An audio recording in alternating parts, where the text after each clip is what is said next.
Hello, and welcome back to Page by Living Page. This week, we will venture into the woods north of Arkham, Massachusetts, to a forgotten hovel where the denizens have been tortured by an unearthly terror.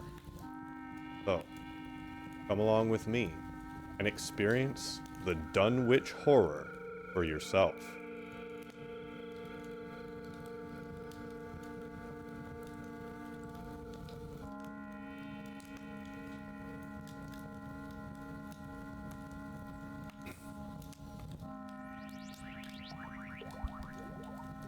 When a traveler in north-central Massachusetts takes the wrong fork at the junction of the Alsbury Pike, just beyond Dean's Corners, he comes upon a lonely and curious country. The ground gets higher, and the briar-bordered stone walls press closer and closer against the ruts of the dusty, curving road. The trees of the frequent forest belts seem too large, and the wild weeds, brambles, and grasses attain a luxuriance not often found in settled regions. At the same time, the planted fields appear singularly few and barren, while the sparsely scattered houses wear a surprisingly uniform aspect of age, squalor, and dilapidation. Without knowing why, one hesitates to ask directions from the gnarled, solitary figures spied now and then on crumbling doorsteps or on the sloping, rock-strewn meadows.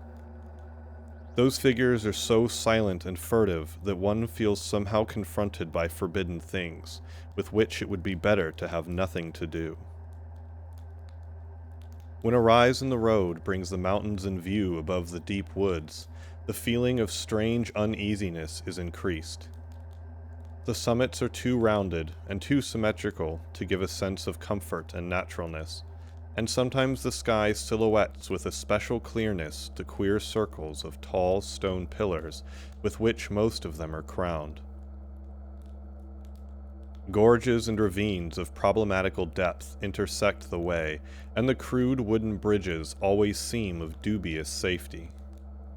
When the road dips again, there are stretches of marshland that one instinctively dislikes, and indeed almost fears at evening when unseen whippoorwills chatter and the fireflies come out in abnormal profusion to dance to the raucous, creepily insistent rhythms of stridently piping bullfrogs.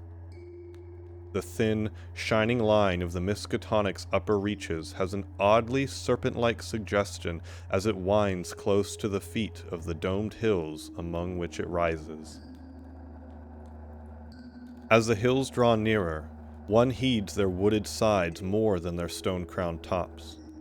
Those sides loom up so darkly and precipitously that one wishes they would keep their distance, but there is no road by which to escape them.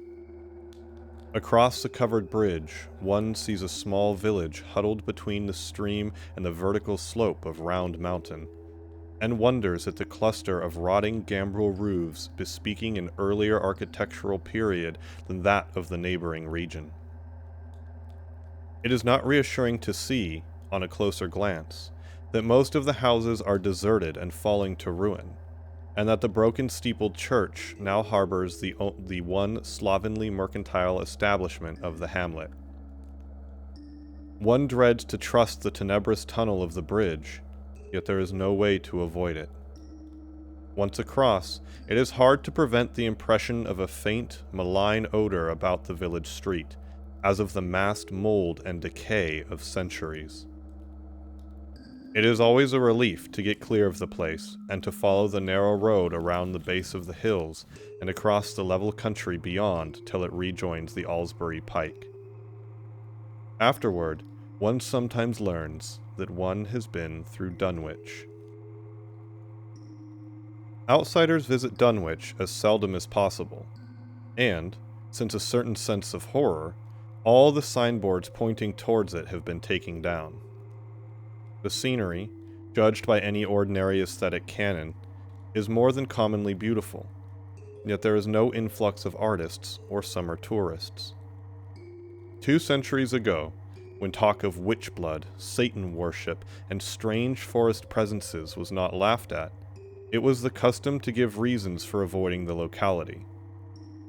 In our sensible age, since the Dunwich Horror of 1928 was hushed up by those who had the town's and the world's welfare at heart, people shun it without knowing exactly why. Perhaps one reason, though it cannot aptly to uniformed strangers, is that the natives are now repellently decadent, having gone far along the path of retrogression so common in many New England backwaters. They have come to form a race by themselves, with the well-defined mental and physical stigmata of degeneracy and inbreeding. The average of their intelligence is woefully low, whilst their annals reek of overt viciousness and of half-hidden murders, incests, and deeds of almost unnameable violence and perversity.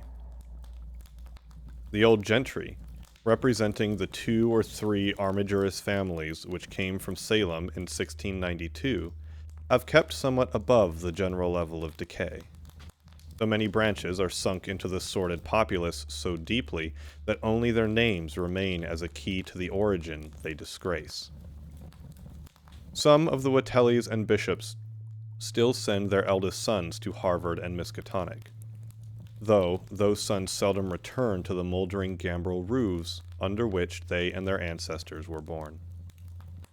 No one, even those who have the facts concerning the recent horror, can say just what is the matter with Dunwich, though old legends speak of unhallowed rites and conclaves, amidst which they call forbidden shapes of shadow out of the great rounded hills, and made wild orgiastic prayers that were answered by loud cracklings and rumblings from the ground below.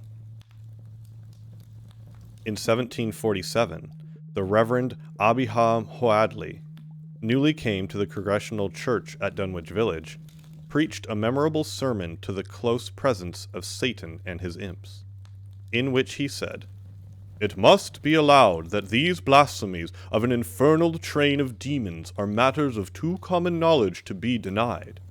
The cursed voices of Azazel and Buzrael and Beelzebub and Belial being heard now from underground by above a score of credible witnesses now living. I myself did not more than a fortnight ago catch a very plain discourse of evil powers in the hill behind my house, wherein there were a rattling and rolling, groaning, screeching, and hissing, such as no things on this earth could raise up, and which must needs have come from those caves that only black magic can discover, and only the devil can unlock." Mr. Hoadley disappeared soon after delivering this sermon, but the text, printed in Springfield, is still extant. Noises in the hills continued to be reported from year to year, and still form a puzzle to geologists and physiographers. Other traditions tell of foul odors near the hill-crowning circles of stone pillars, and of rushing airy presences to be heard faintly at certain hours from stated points at the bottom of the great ravines, while still others try to explain the Devil's Hop Yard, a bleak, blasted hillside where no tree, shrub, or grass blade will grow. Then, too, the natives are mortally afraid of the numerous whippoorwills which grow vocal on warm nights. It is vowed that the birds are psychopomps, lying in wait for the souls of the dying, and that they time their eerie cries in unison with the sufferer's struggling breath. If they can catch the fleeing soul when it leaves the body, they instantly flutter away, chittering in demoniac laughter. But if they fail, they subside gradually into a disappointed silence. These tales, of course, are obsolete and ridiculous, because they come down from very old times. Dunwich is indeed ridiculously old, older by far than any of the communities within 30 miles of it. South of the village, one may still spy the cellar walls and chimney of the ancient Bishop House, which was built before 1700. Whilst the ruins of the mills at the Falls, built in 1806, form the more modern piece of architecture to be seen. Industry did not flourish here, and the 19th century factory movement proved short-lived. Oldest of all are the great rings of rough-hewn stone columns on the hilltops, but these are more generally attributed to the natives than to the settlers. Deposits of skulls and bones found within these circles and around the sizable table-like rock on Sentinel Hill sustain the popular belief that such spots were once the burial places of the Pocumtucks, even though many ethnologists, disregarding the absurd improbability of such a theory, persist in believing the remains Caucasian. 2.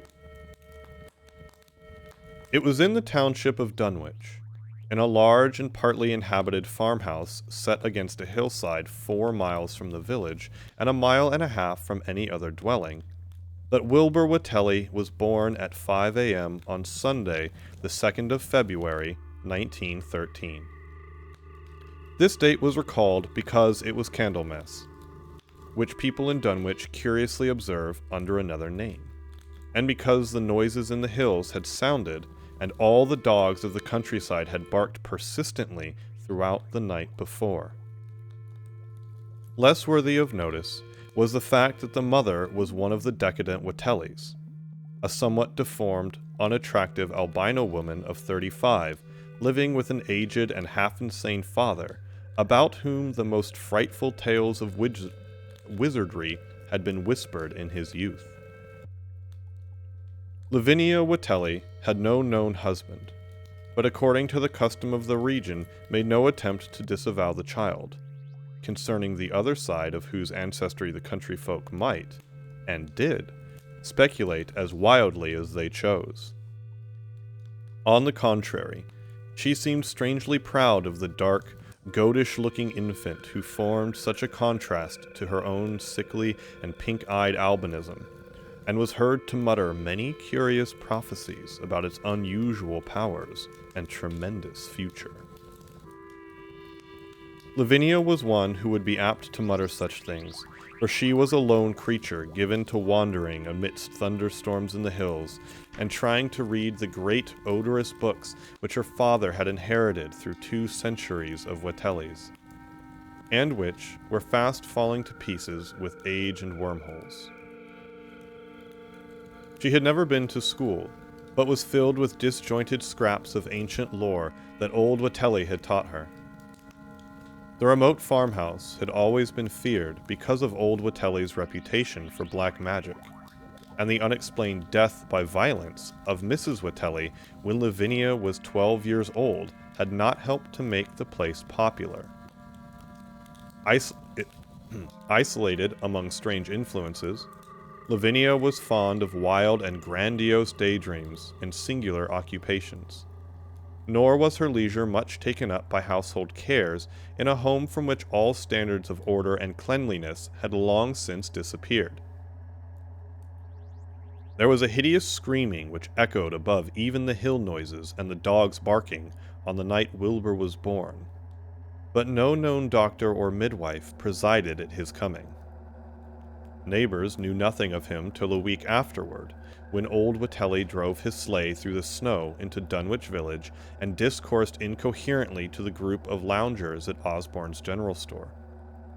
There seemed to be a change in the old man, an added element of furtiveness in the clouded brain which subtly transformed him from an object to a subject of fear, though he was not one to be perturbed by any common family event. Amidst it all, he showed some trace of the pride later noticed in his daughter, and what he said of the child's paternity was remembered by many of his hearers years afterwards. "I don't think what folks think of Lavinia's boy look like his pa. He wouldn't look like nothin' ye expect. Ye needn't think the only folks is the folks hereabouts. Lavinia's read some, and has seed some things the most of ye only tell about. I calculate her man is as good a husband as ye can find this side of Aylesbury, and if ye knowed as much as the hills as I do, ye wouldn't ask no better church wedding nor her in. Let me tell you somethin'. Some day, you folks'll hear a child o' Lavinia's a-callin' its father's name on a top o' Sentinel Hill." The only persons who saw Wilbur during the first month of his life were old Zechariah Watelli of the undecayed Watellis, and Earl Sawyer's common-law wife, Mammy Bishop. Mammy's visit was frankly one of curiosity, and her subsequent tales did justice to her observations. But Zechariah came to lead a pair of Alderney cows which old Watelli had bought of his own son Curtis. This marked the beginning of a course of cattle buying on the part of small Wilbur's family, which ended only in 1928, when the Dunwich horror came and went. Yet at no time did the ramshackle Watelli barn seem overcrowded with livestock. There came a period when people were curious enough to steal up and count the herd that grazed precariously on the steep hillside above the old farmhouse, and they could never find more than 10 or 12 anemic, bloodless-looking specimens. Evidently, some blight or distemper perhaps sprung from the unwholesome pasturage or the diseased fungi and timbers of the filthy barn, caused a heavy mortality amongst the Watelli animals. Odd wounds or sores, having something of the aspect of incisions, seemed to inflict the visible cattle. And once or twice during the earlier months, certain callers fancied they could discern similar sores about the throats of the gray, unshaven old man and his slatternly, crinkly-haired albino daughter. In the spring after Wilbur's birth, Lavinia resumed her customary rambles in the hills, bearing in her misproportioned arms the swarthy child. Public interest in the Watellis subsided after most of the country folk had seen the baby, and no one bothered to comment on the swift development which that newcomer seemed every day to exhibit. Wilbur's growth was indeed phenomenal, for within 3 months of his birth he had attained a size and muscular power not usually found in infants under a full year of age. His motions and even his vocal sounds showed a restraint and deliberateness highly peculiar in an infant, and no one was really unprepared when, at 7 months, he began to walk unassisted, with falterings which another month was sufficient to remove. It was somewhat after this time, on Halloween, that a great blaze was seen at midnight on the top of Sentinel Hill, where the old table-like stone stands amidst its tumulus of ancient bones. Considerable talk was started when Silas Bishop, of the undecayed bishops, mentioned having seen the boy running sturdily up that hill ahead of his mother, about an hour before the blaze was remarked. Silas was rounding up a stray heifer, but he nearly forgot his mission when he fleetingly spied the 2 figures in the dim light of his lantern. They darted almost noiselessly through the underbrush, and the astonished watcher seemed to think they were entirely unclothed.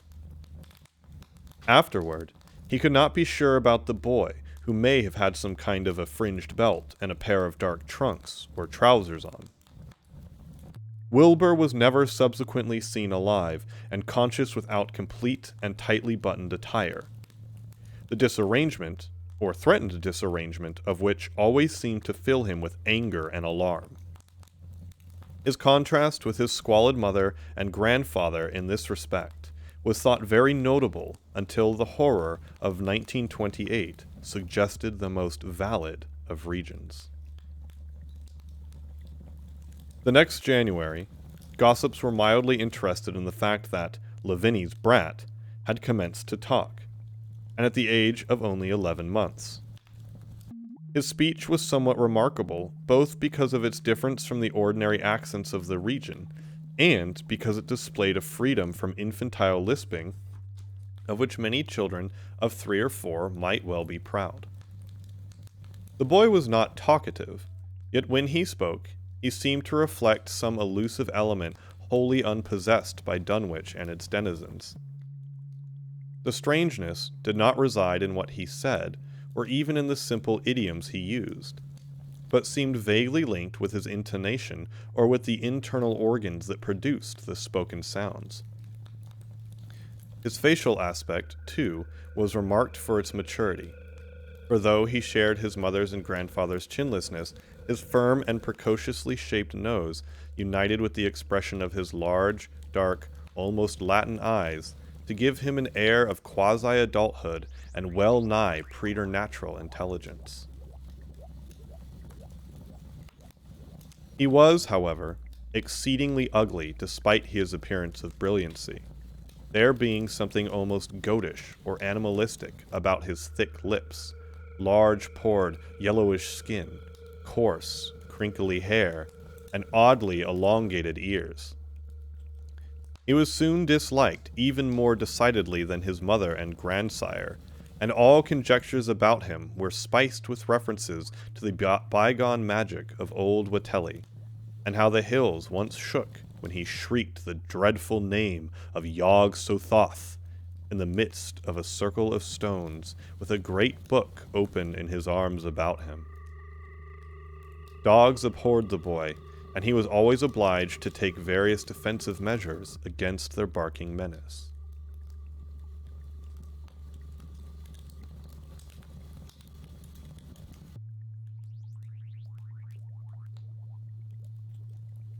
Three. Meanwhile, old Watelli continued to buy cattle without measurably increasing the size of his herd. He also cut timber to begin to repair the unused parts of his house, a spacious, peaked roof affair whose rear end was buried entirely in the rocky hillside, and whose 3 last ruined ground floor rooms had always been sufficient for himself and his daughter.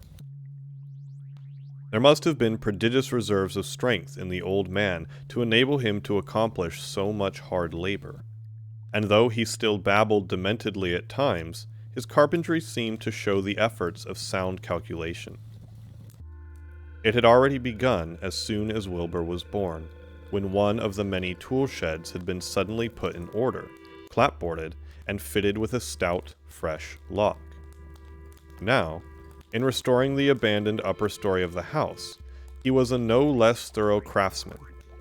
His mania showed itself only in his tight boarding up of all the windows in the reclaimed section, though many declared that it was a crazy thing to bother with the reclamation at all.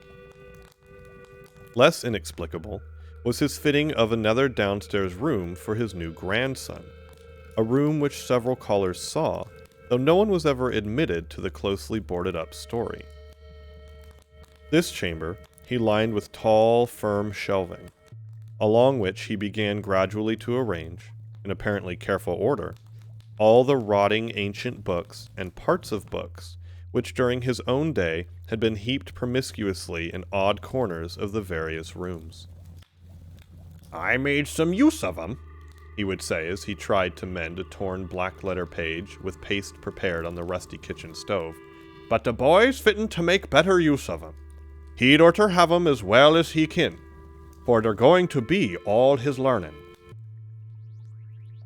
When Wilbur was a year and 7 months old, in September of 1914, his size and accomplishments were almost alarming. He had grown as large as a child of 4, and was a fluent and incredibly intelligent talker. He ran freely about the fields and hills and accompanied his mother on all her wanderings. At home, he would pore diligently over the queer pictures and charts in his grandfather's books, while old Watelli would instruct and catechize him through long, hushed afternoons. By this time, the restoration of the house was finished, and those who watched it wondered why one of the upper windows had been made into a solid plank door. It was a window in the rear of the east gable end, close against the hill, and no one could imagine why a cleated wooden runway was built up to it from the ground. About the period of this work's completion, people noticed that the old tool house, tightly locked and windowlessly clapboarded since Wilbur's birth, had been abandoned again. The door swung listlessly open, and when Earl Sawyer once stepped within after a cattle-selling call on old Watelli, he was quite discomposed by the singular odor he encountered. Such a stench, he averred, as he had never before smelt in all his life except near the stone circles on the hills, and which could not come from anything sane or of this earth. But then, the homes and sheds of Dunwich folk have never been remarkable for olfactory immaculateness. The following months were void of visible events, save that everyone swore to a slow but steady increase in the mysterious hill noises. On May Eve of 1915, there were tremors which even the Alsbury people felt, whilst the following Halloween produced an underground rumbling queerly synchronized with bursts of flame. "Them which Watelli's doin'," from the summit of Sentinel Hill. Wilbur was growing up uncannily, so that he looked like a boy of 10 as he entered his 4th year. He read avidly by himself now, but talked much less than formerly. A settled taciturnity was absorbing him, and for the first time, people began to speak specifically of the dawning look of evil in his goatish face. He would sometimes mutter in unfamiliar jargon and chant in bizarre rhythms which chilled the listener with a sense of unexplainable terror. The aversion displayed toward him by dogs had now become a matter of wide remark, and he was obliged to carry a pistol in order to traverse the countryside in safety. His occasional use of the weapon did not enhance his popularity amongst the owners of canine guardians. The few callers at the house would often find Lavinia alone on the ground floor, while odd cries and footsteps resounded in the boarded-up second story. She would never tell what her father and the boy were doing up there, though once she turned pale and displayed an abnormal degree of fear when a jocose fish peddler tried the locked door leading to the stairway. That peddler told the store loungers at Dunwich village that he thought he heard a horse stamping on the floor above. The loungers reflected, thinking of the door and runway, and of the cattle that so swiftly disappeared. Then they shuddered as they recalled tales of old Watelli's youth and of the strange things that are called out of the earth when a bullock is sacrificed at the proper time to certain heathen gods. It had for some time been noticed that dogs had begun to hate and fear the whole Watelli place as violently as they hated and feared young Wilbur personally. In 1917, the war came, and Squire Sawyer Watelli, a chairman of the local draft board, had hard work finding a quota of young Dunwich men fit even to be sent to a development camp. The government, alarmed at such signs of wholesale regional decadence, sent several officers and medical experts to investigate, conducting a survey which New England newspapers' readers may still recall. It was the publicity attending this investigation which set reporters on the track to the Watellis, and caused the Boston Globe and Arkham Advisor to print flamboyant Sunday stories of young Wilbur's precociousness, old Watelli's black magic, the shelves of strange books, the sealed second story of the ancient farmhouse, and the weirdness of the whole region and its hill noises. Wilbur was 4.5 then, and looked like a lad of 15. His lips and cheeks were fuzzy with a coarse, dark brown, and his voice had begun to break. Earl Sawyer went out to the Watelli place with both sets of reporters and cameramen, and called their attention to the queer stench that now seemed to trickle down from the sealed upper spaces. It was, he said, exactly like a smell he had found in the tool shed abandoned when the house was finally repaired, and like the faint odors which he sometimes thought he caught near the stone circles on the mountains. Dunwich folk read the stories when they appeared and grinned over the obvious mistakes. They wondered, too, why the writers made so much of the fact that old Watelli always paid for his cattle in gold pieces of extremely ancient date.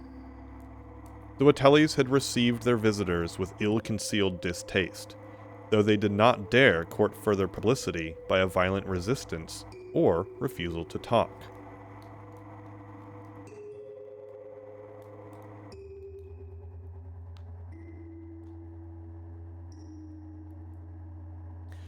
For a decade, the annals of the Watellis sink indistinguishably into the general life of a morbid community used to the queer ways and hardened to their May-Ide and All-Hallows orgies. Twice a year, they would light fires on the top of Sentinel Hill, at which times the mountain rumblings would recur with greater and greater violence, while all the seasons there were strange and portentous doings at the lonely farmhouse. In the course of time, callers professed to hear sounds in the sealed upper story even when all the family were downstairs, and they wondered how swiftly or how lingeringly a cow or bullock was usually sacrificed. There was talk of a complaint to the Society for the Prevention of Cruelty to Animals, but nothing ever came of it, since Dunwich folk are never anxious to call the outside world's attention to themselves.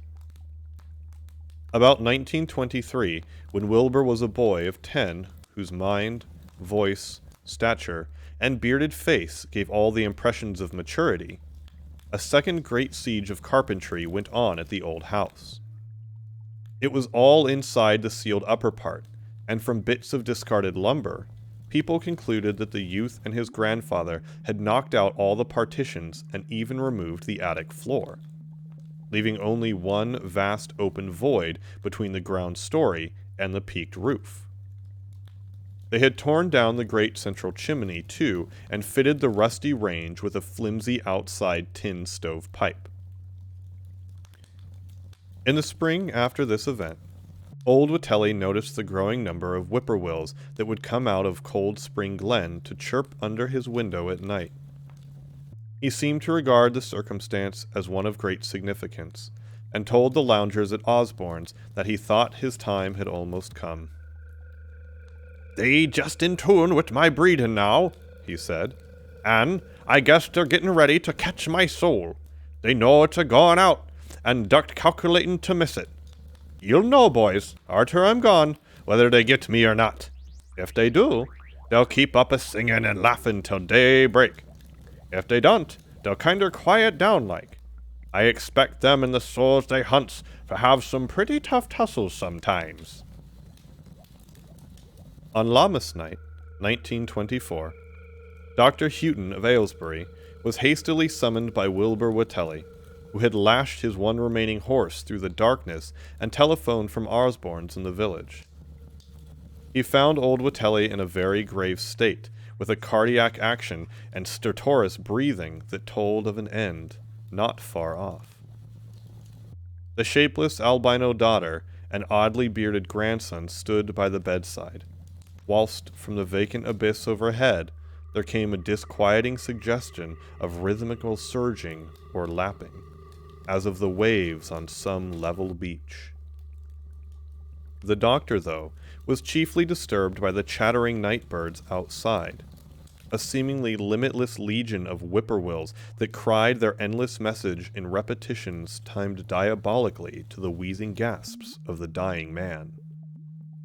It was uncanny and unnatural.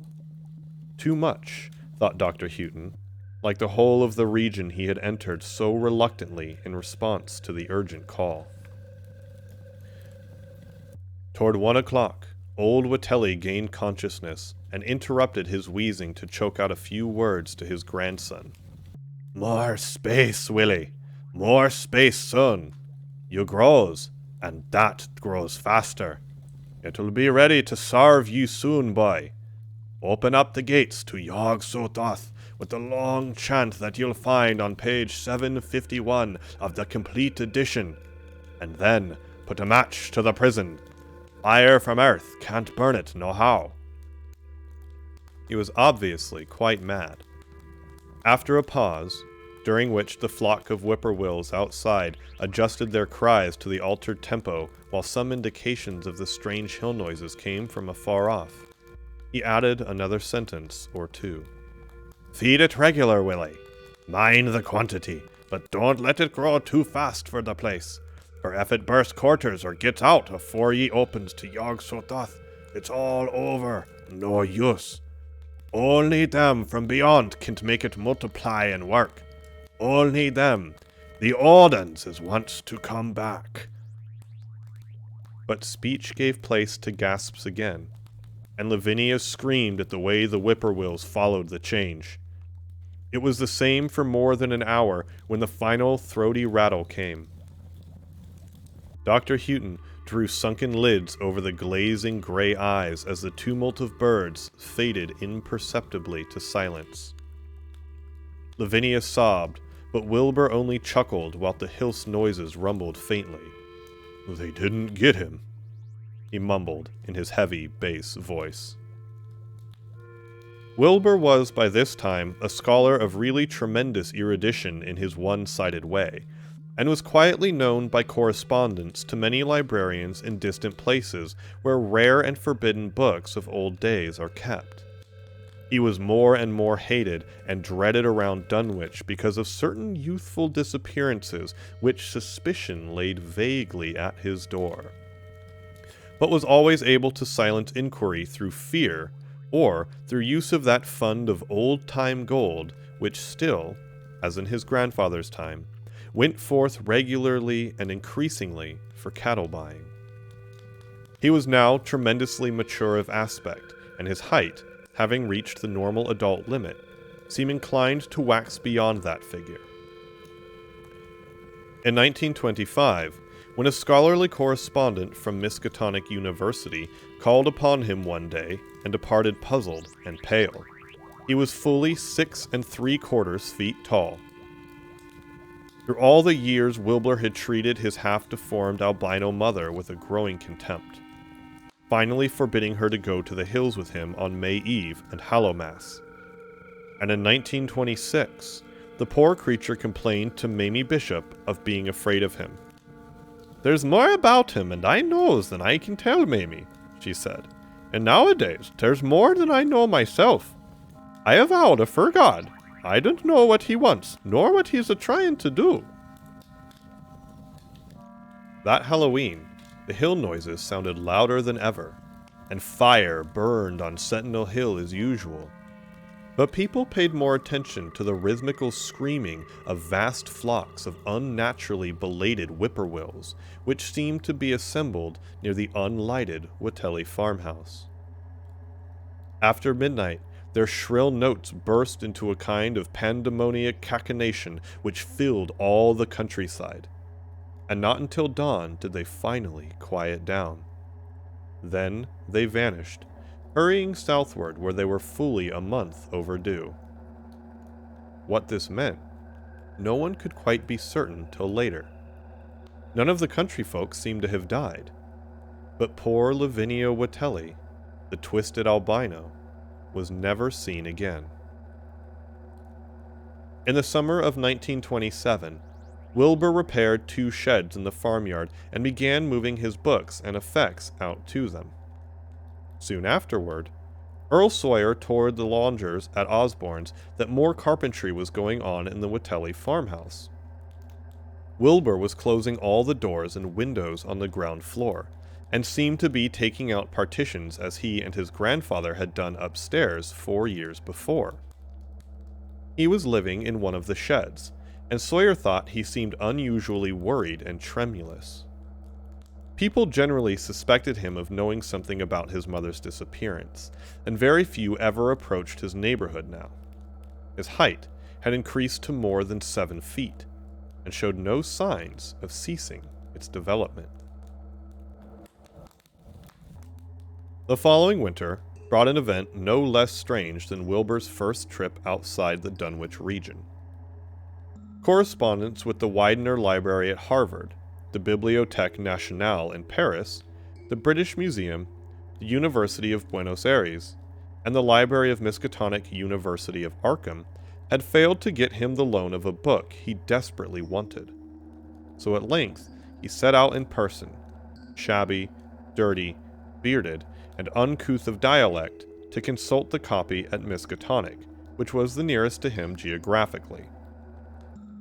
Almost 8 feet tall, and carrying a cheap new valise from Osborne's general store, this dark and goatish gargoyle appeared one day in Arkham in quest of the dreaded volume kept under lock and key at the college library.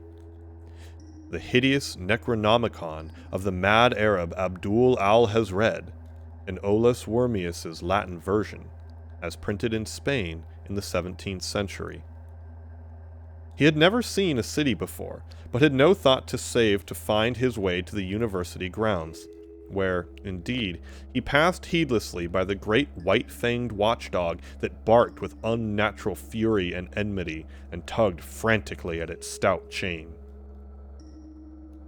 Wilbur had with him the priceless but imperfect copy of Dr. Dee's English version which his grandfather had bequeathed him, and upon receiving access to the Latin copy, he at once began to collate the two texts with the aim of discovering a certain passage which would have come on the 751st page of his own defective volume. This much he could not civilly refrain from telling the librarian, the same erudite Henry Armitage, who had once called at the farm, and who now politely plied him with questions. He was looking, he had to admit, for a kind of formula or incantation containing the frightful name Yog-Sothoth, and it puzzled him to find discrepancies, duplications, and ambiguities which made the matter of determination far from easy. As he copied the formula, he finally chose, Dr. Armitage looked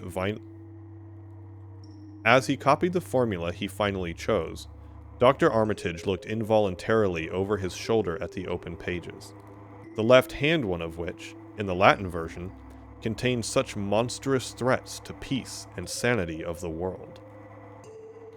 "Nor is it to be thought," ran the text as Armitage mentally translated it, "that man is either the oldest or the last of earth's masters, or that the common bulk of life and substance walks alone.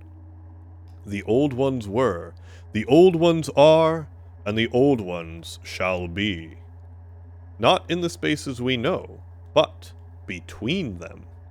They walk serene and primal, undimensioned and, to us, unseen.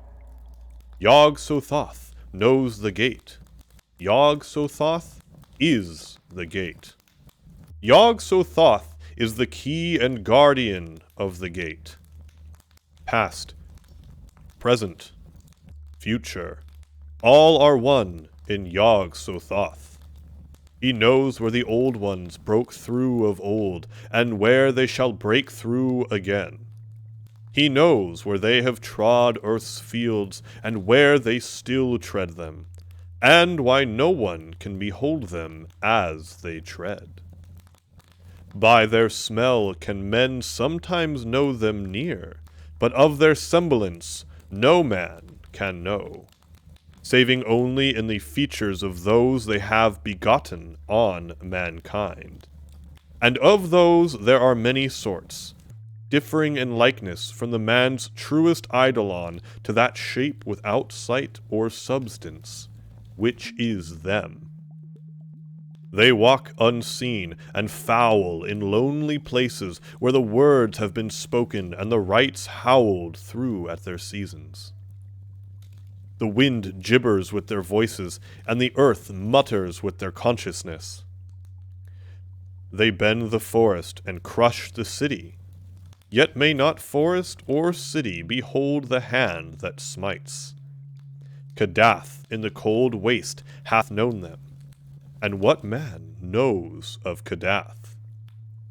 The ice desert on the south and the sunken isles of ocean hold stones whereon their seal is engraven.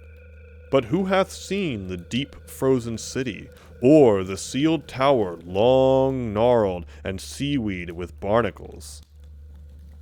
Great Cthulhu is their cousin, yet he can spy them only dimly. Ayah! Shub-Nagurith! As a foulness shall ye know them. Their hand is at your throats, yet ye see them not. And their habitation is even one with your guarded threshold. Yog-Sothoth is the key to the gate, whereby the spheres meet. Man rules now where they ruled once. They shall rule where man rules now. After summer is winter, and after winter, summer. They wait, patient and potent, for here shall they reign again.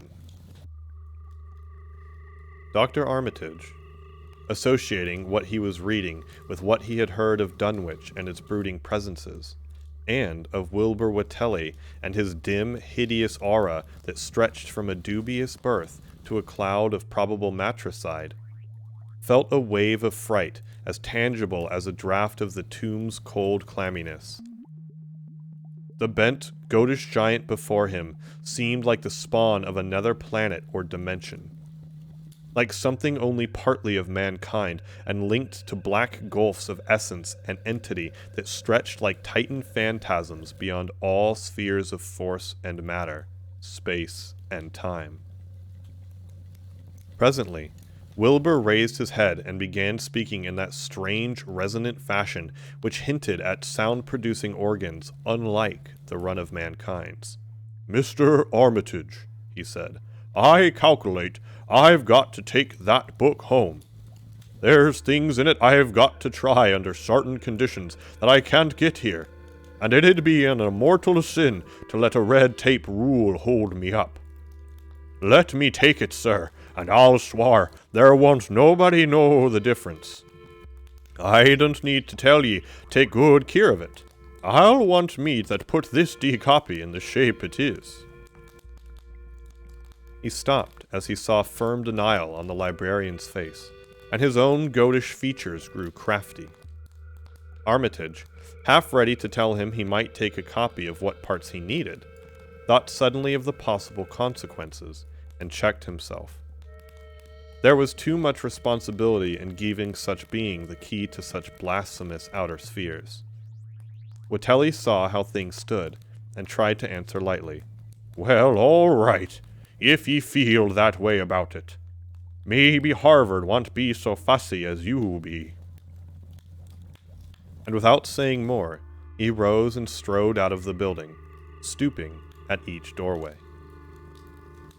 Armitage heard the savage yelping of the great watchdog and studied Watelli's gorilla-like lope as he crossed the bit of campus visible from the window.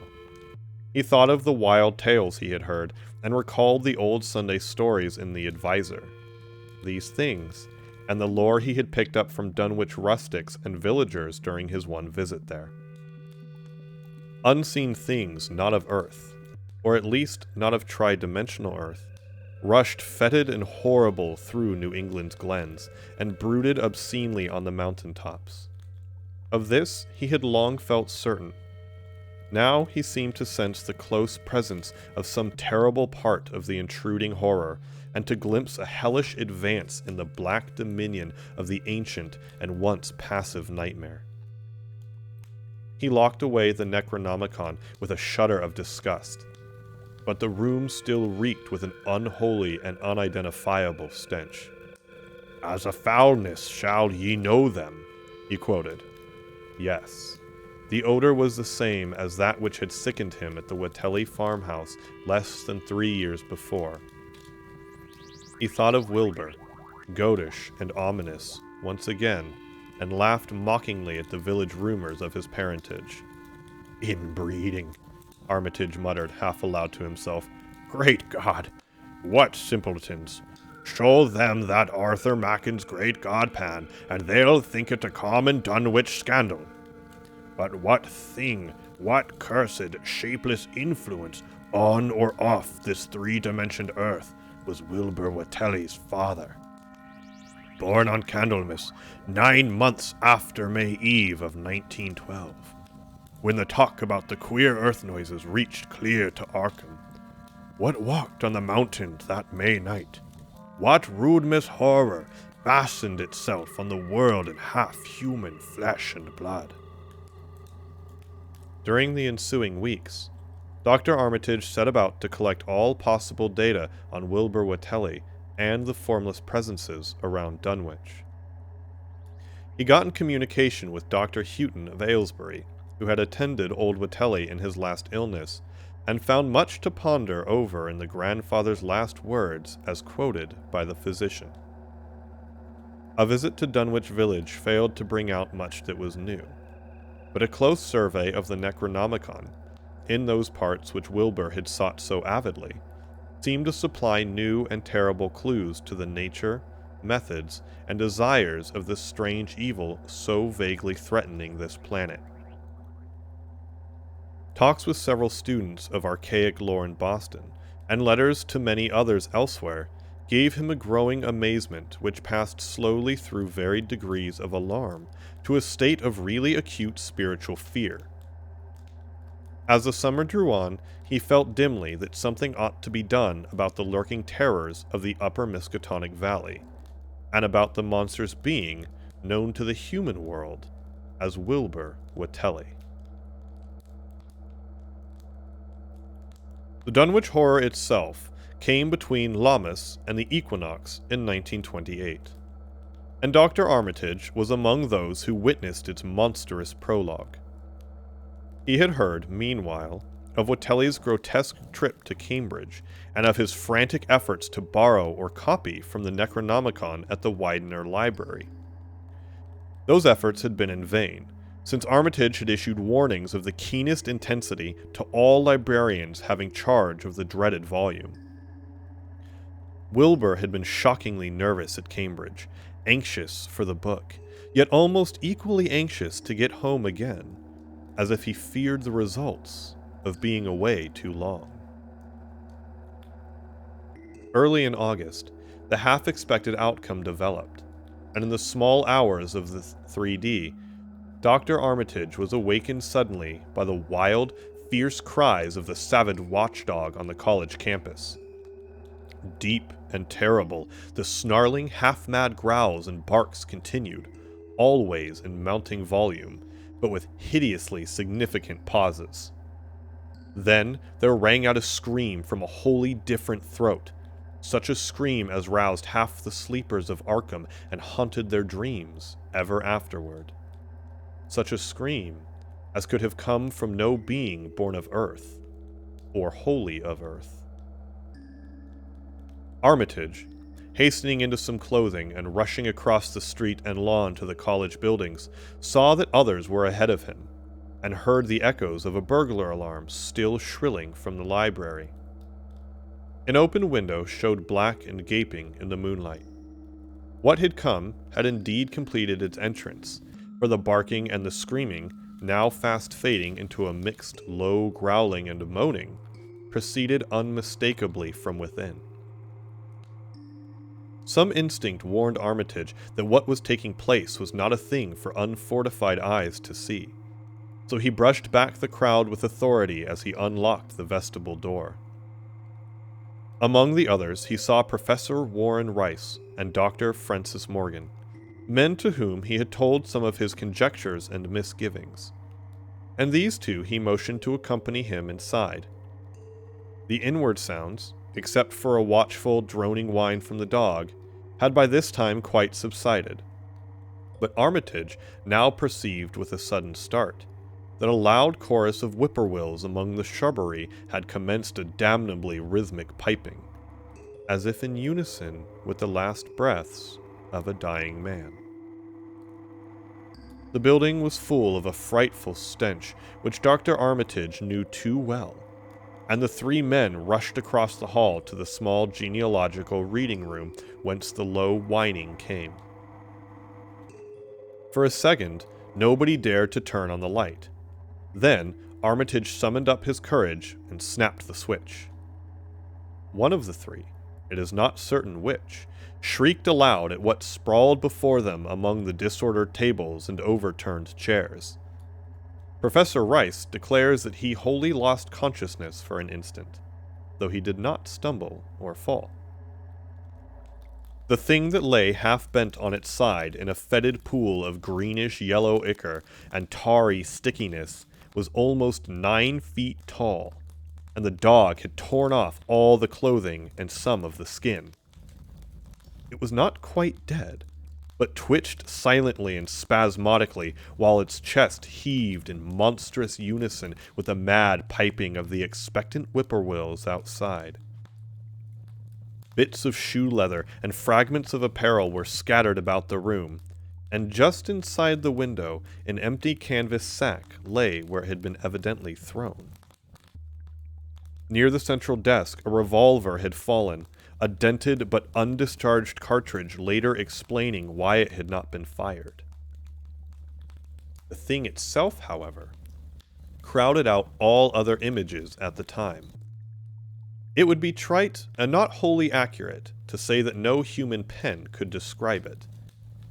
But one may properly say that it could not be vividly visualized by anyone whose ideas of aspect and contour are too closely bound up with the common life forms of this planet and the three known dimensions. It was partly human, beyond a doubt, with very man-like hands and head, and the goatish, chinless face had the stamp of the Watellis upon it. But the torso and lower parts of the body were teratologically fabulous, so that only generous clothing could have ever enabled it to walk on Earth unchallenged or uneradicated. Above the waist, it was semi-anthropomorphic, though its chest, where the dog's rending paws still rest watchfully, had the leathery, reticulated hide of a crocodile or alligator. The back was piebald with yellow and black, and dimly suggested the squamous covering of certain snakes. Below the waist, though, it was the worst. For here all human resemblance left off, and sheer fantasy began. The skin was thickly covered with coarse, black fur, and from the abdomen a score of long, greenish-gray tentacles with red, sucking mouths protruded limply. Their arrangement was odd and seemed to follow the symmetries of some cosmic geometry unknown to Earth or the solar system. On each of the hips, deep set in a kind of pinkish, ciliated orbit, was what seemed to be a rudimentary eye, whilst in lieu of a tail there depended a kind of trunk or feeler with purple annular markings, and which made many evidences of being undeveloped mouth or throat. The limbs, save for their black fur, roughly resembled the hind legs of prehistoric Earth's giant saurians, and terminated in ridgy, veined pads that were neither hooves nor claws. When the thing breathed, its tail and tentacles rhythmically changed color, as if from some circulatory cause normal to the non-human side of its ancestry.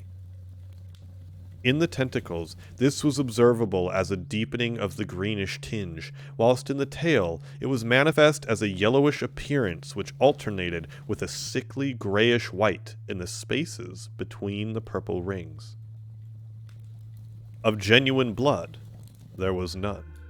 Only the fetid green-yellow ichor that trickled along the painted floor beyond the radius of the stickiness, and left a curious discoloration behind it. As the presence of the three men seemed to rouse the dying thing, it began to mumble without turning or raising its head. Dr. Armitage made no written record of its mouthings, but asserts confidently that nothing in English was uttered. At first, the syllables defied all correlation with any speech of Earth, but toward the last there came some disjointed fragments evidently taken from the Necronomicon, that monstrous blasphemy in quest of which the thing had perished. These fragments, as Armitage recalls them, ran something like Nig hai, nig ha ga, bug shoshath, ye ha, yog so thoth, yog so thoth. They trailed off into nothingness as the whippoorwills shrieked in rhythmical crescendos of unholy anticipation. Then came a halt in the gasping, and the dog raised its head in a long, lugubrious howl. A change came over the yellow, goatish face of the prostrate thing, and the great black eyes fell in appallingly. Outside the window, the shrilling of the whippoorwills had suddenly ceased, and above the murmurs of the gathering crowd, there came the sound of a panic-struck whirring and fluttering. Against the moon, vast clouds of feathery watchers rose and raced from sight, frantic at that which they had sought for prey. All at once, the dog started up abruptly, gave a frightened bark, and leapt nervously out of the window by which it had entered. A cry rose from the crowd, and Dr. Armitage shouted to the men outside that no one must be admitted till the police or medical examiner came.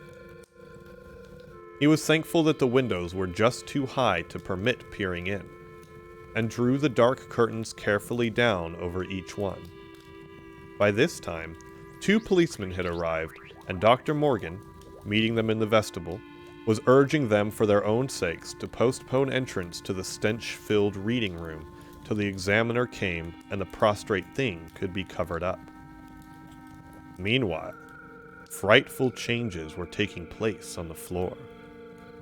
One need not describe the kind and rate of shrinkage and disintegration that occurred before the eyes of Dr. Armitage and Professor Rice, but it is permissible to say that, aside from the external appearance of face and hands, the really human element in Wilbur Watelli must have been very small.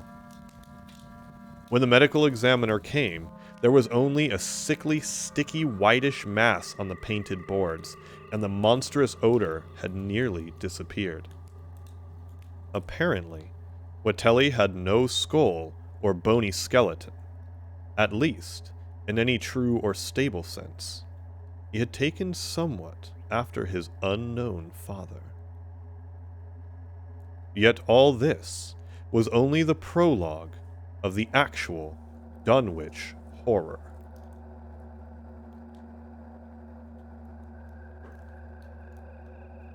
And tonight, that is all that we will get to. Tune in next time to finish this tale and see what it is that the hill people of Dunwich still don't talk about.